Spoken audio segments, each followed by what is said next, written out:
À Marseille, Bordeaux et Paris, 12e journée d'action et partout, une mobilisation en baisse.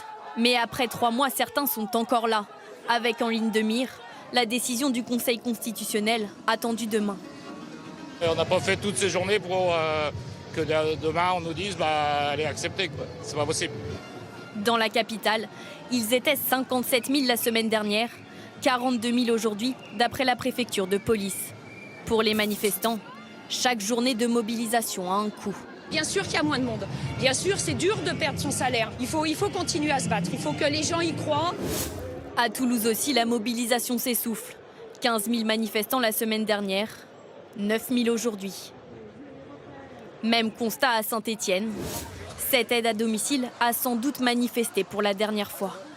Pour moi, je pense qu'une fois que celle-là sera passée, j'aurai du mal à retourner en manifestation parce qu'il n'y aura plus trop d'espoir que ça change, quoi. D'autres ont mené des actions coup de poing. En marge du cortège parisien, des cheminots et des professionnels de la santé se sont introduits de force dans le siège de cette grande enseigne de luxe à Paris. Moins de monde dans les rues et moins de grévistes. Chez les enseignants, ils étaient 4,66%, contre près de 8% la semaine dernière, d'après le ministère de l'Éducation nationale. Une journée également marquée par des scènes de violence. Des voitures sont incendiées à Rennes. À Paris, affrontement entre les forces de l'ordre et les manifestants. 10 policiers ont été blessés. Les manifestations qui sont interdites depuis ce soir 18h jusqu'à samedi matin aux abords du Conseil constitutionnel. Des véhicules des forces de l'ordre ont été disposés devant la porte d'entrée du Conseil, près du Palais Royal. C'est en effet demain que les 9 sages rendront public leurs décisions. Qui sont-ils? Sur quel point précis du texte vont-ils devoir trancher? C'est Labou Griou et Élodie Dubosc. C'est lui qui aura le dernier mot. Laurent Fabius, le président du Conseil constitutionnel, ici entouré des 8 sages. Un autre ex-premier ministre, Alain Juppé, 2 ex-membres du gouvernement d'Emmanuel Macron et enfin 5 juristes.